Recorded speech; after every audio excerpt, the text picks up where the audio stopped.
Começa agora, programa Rádio Câmara. Rádio Câmara Online. Apresentação, João de Paula e Carlos Demarque.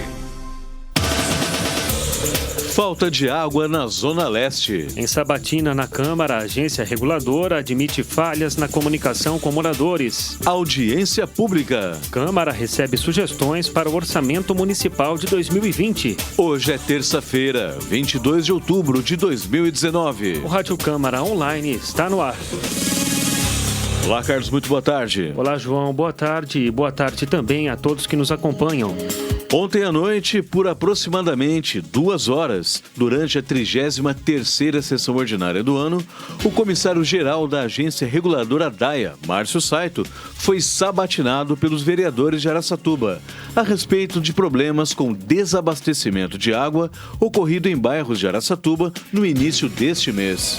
Naquela ocasião, cerca de 40 mil pessoas que moram ou mantêm negócios na zona leste do município foram afetadas, com destaque para os moradores que residem em regiões mais elevadas dos bairros. O vereador, professor Cláudio, iniciou a sabatina questionando por que a agência reguladora, que é responsável pela fiscalização dos serviços de saneamento básico no município, concedidos à empresa Samar, não elaborou vídeos para serem inseridos nas redes sociais, a fim de comunicar à população sobre os problemas com a falta de abastecimento de água naquela região. Vossa Senhoria colocou o prefeito na berlinda, não comunicando direito com a população da Zona Leste, que é a população que eu represento aqui nessa casa. Então, por que não fazer vídeos diariamente, publicar na rede social, no Facebook, impulsionar para atingir 30 mil, 40 mil, 50 mil pessoas, para as pessoas estarem acompanhando o que estava acontecendo? Isso não foi feito. Márcio Saito admitiu que houve falhas na forma de comunicar os problemas àquela comunidade, o que ampliou o descontentamento popular até que o abastecimento fosse totalmente sanado. Nós reconhecemos que houve realmente a falha na comunicação desse fato particularmente, que atingiu uma região muito grande. Mas nós estamos em contato com a agência, com a concessionária, para saber dos fatos que estavam ocorrendo. Então, havia uma previsão de retomada da operação do reabastecimento. Ela aconteceu às 16 horas na própria quinta-feira, Só que às 19 horas houve outro problema que teve que novamente ser interrompido e que aí prolongou o fornecimento para o dia seguinte. Tanto que as pessoas que ligaram na segunda-feira de manhã lá para a agência, nós estávamos informando que seria retomado por volta das 9 da manhã, porque era a informação que nós havíamos obtido da concessionária. Mas nós soubemos também que essa operação ela foi postergada para o fim da tarde, certo? Então, salvo engano, foi anunciado 18 ou 18h30 a retomada do abastecimento. Na sequência, o vereador Cedo Saraiva perguntou quais as punições previstas para a concessionária responsável pelo serviço de fornecimento de água. Eu gostaria de saber quais as sanções impostas pela agência reguladora fiscalizadora do DAIA, a Samar, Soluções Ambientais de Araçatuba referente aos fatos, ou seja, a falta de água. O comissário informou que o contrato prevê desde a advertência até o rompimento do termo em casos mais extremos. Contudo, não sinalizou por hora em obrigar a Samar a pagar multa pelo desabastecimento dos imóveis atingidos.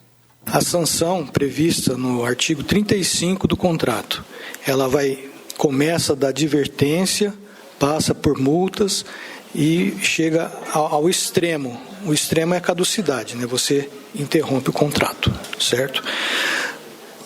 Mas nós temos que lembrar o seguinte, Nós fizemos, na sexta-feira, nós já tínhamos uma requisição de informações praticamente pronta para entregar para a Samar, pedindo explicações do evento de quinta para sexta, Como já era tarde, nós vamos protocolar na segunda-feira.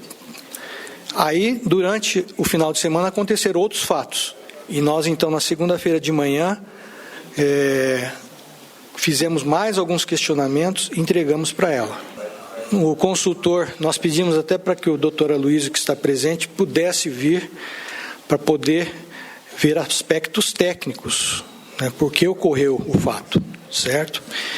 Então, nós estamos na fase de apuração do que ocorreu realmente, né? A partir daí, então, nós vamos ter que tomar alguma medida. Foi divulgado amplamente pela mídia de que a agência multaria, né? Lembrar que, quando você faz uma autuação, tem que lembrar que a empresa tem direito de ampla defesa, né? Certo? Ela também é um rito jurídico, certo? Mas nós não enxergamos agora, nesse momento, que a multa ia resolver o problema dos habitantes da Zona Leste. Para o vereador Dr. Jaime, a agência reguladora precisa se impor como órgão fiscalizador dos serviços de saneamento básico prestados pelo município. Dr. Jaime perguntou quais as reais funções exercidas pelo DAIA e do que o órgão precisa para protagonizar as suas atribuições.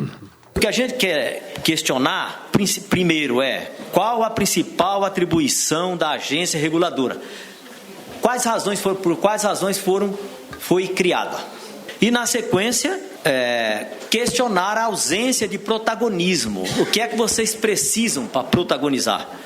Porque a impressão que eu tenho é que a agência reguladora vai sempre a reboque da SAMAR. A SAMAR é a empresa que presta serviço. E a agência tem a obrigação de regular as ações da SAMAR, a agência reguladora. É preciso se impor. Márcio Saito, em contrapartida, respondeu que cabe à agência regular o contrato e fiscalizar a prestação dos serviços da SAMAR, e ainda afirmou que o órgão de fiscalização tem falhado quando precisa se comunicar com o público externo, a exemplo do episódio das torneiras secas na Zona Leste recentemente. A agência, ela tem a função de regular o contrato e fiscalizar a prestação. Certo? Então, essas são as funções essenciais da agência. Quanto ao protagonismo, talvez nós tenhamos falhado em comunicar o que nós fazemos, né? Mas em muitas questões em que a SAMAR tem na sua prestação, nós temos nos reunido regularmente. Eu já perdi as contas de quantas reuniões nós tivemos lá na agência para poder pautar procedimentos. O vereador Denilson Pichitelli quis saber de quem é a responsabilidade por uma possível aplicação de multa em razão do desabastecimento de água. Eu vi uma matéria onde você falou que a SAMAR poderia, vocês poderiam aplicar uma multa de 1 milhão na SAMAR. Você falou que é o artigo 35, e Sim. Quem que analisa essa questão? O comissário-geral da agência reguladora explicou que caberia à diretoria determinar o valor previsto no contrato, que poderia chegar a R$1 milhão. Porém, mais uma vez, não afirmou que aplicaria a punição. Com relação à multa que foi divulgada, né? Quando a repórter, a primeira pessoa que nos perguntou se havia previsão, eu confirmei, há previsão. O artigo 35 do contrato prevê a aplicação de multa. E ela perguntou de quanto é. Pelo contrato, ele varia de R$500 a R$1 milhão. Então tem uma gradação, certo? Mas que não estava presente no contrato. Essa gradação, ela foi estipulada em 2014 por meio de resolução. Então hoje nós temos a gradação, certo? Então, é isso que ocorreu. Ela entendeu que nós aplicaríamos a multa de R$1 milhão. A pergunta foi se havia sanção, havia. E autuação, e a faixa. Foi isso que nós informamos.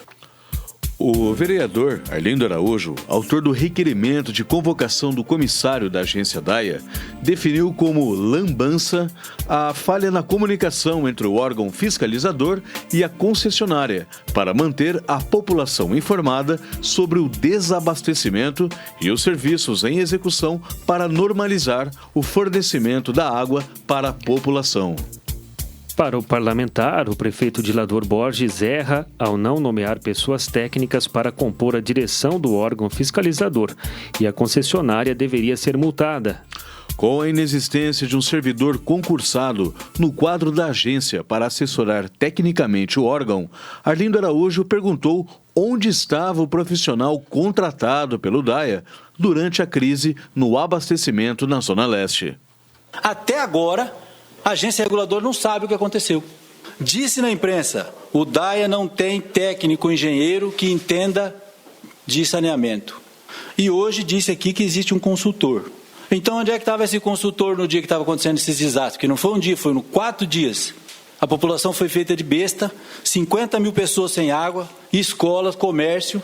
Não é a primeira vez, já teve um acontecido lá no Jussara, e agora vem falar em advertência, e talvez, pelo jeito aí que falou, não vai multar a empresa. Quer dizer, a empresa pode fazer o que ela quer. E o mais grave que disse aqui, que inclusive até hoje a Samar não sabe onde realmente passam os canos de água. Até agora não sabe direito, que de vez em quando tem que procurar alguém que era do DAIA. Então eu quero saber exatamente o seguinte: onde é que estava o engenheiro consultor durante esses 4 dias aqui e que informações ele passou para o senhor? Porque pelo jeito o senhor estava na ânsia de receber essas notícias e não recebeu a notícia foi de ninguém, assim como a própria população inteira.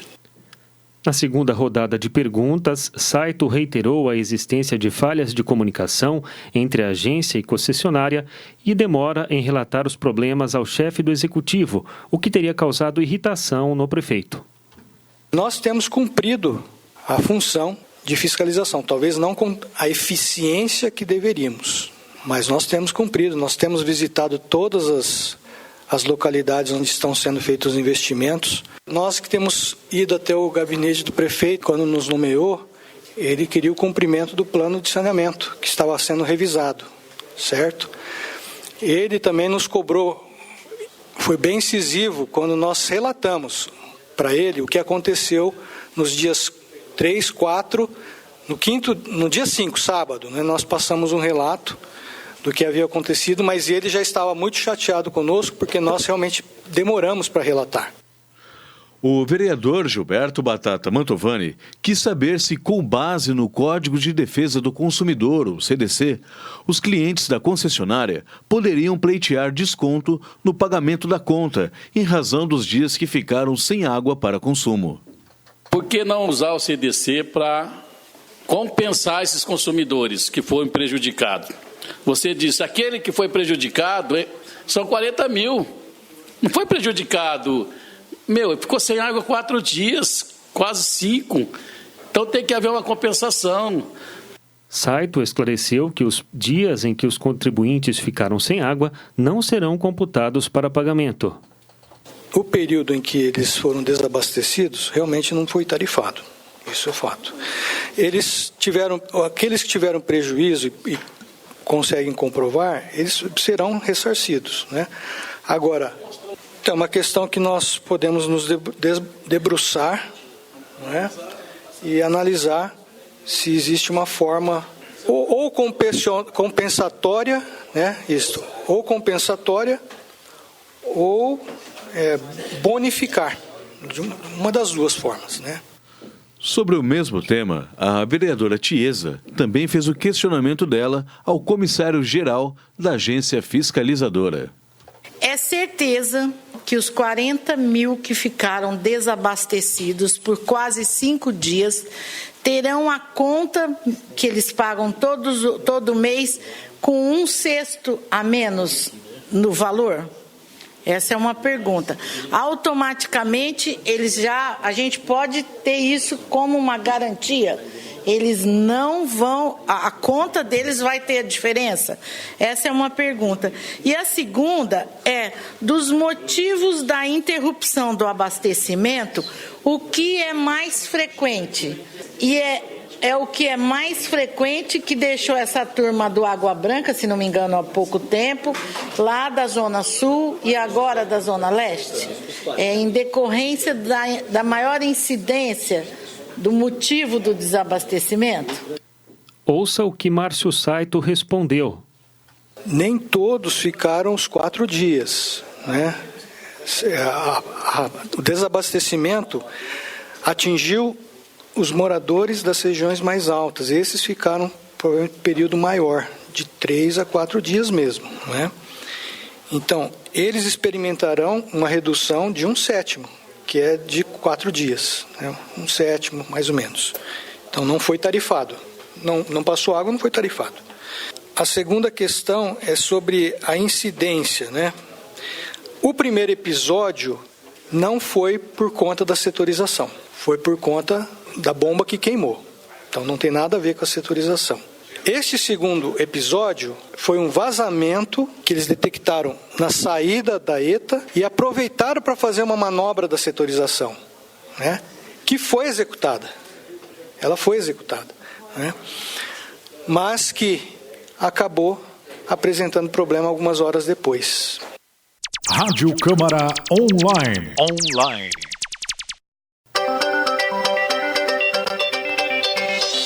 A Câmara Municipal de Araçatuba promoverá amanhã, a partir das 7 horas da noite, uma audiência pública para receber sugestões ao orçamento municipal para o próximo ano. O evento é aberto à população. E as pessoas que não puderem comparecer poderão enviar as propostas por e-mail no endereço sugestões.orçamentos@câmaraaracatuba.com.br até a próxima sexta-feira, dia 25, ou ainda entregar pessoalmente as sugestões para a Secretaria-Geral Legislativa da Câmara, localizada na Praça 9 de Julho, número 26, Centro. A audiência pública é conduzida pelos integrantes da Comissão Permanente de Finanças e Orçamento da Câmara e atende à Lei de Responsabilidade Fiscal.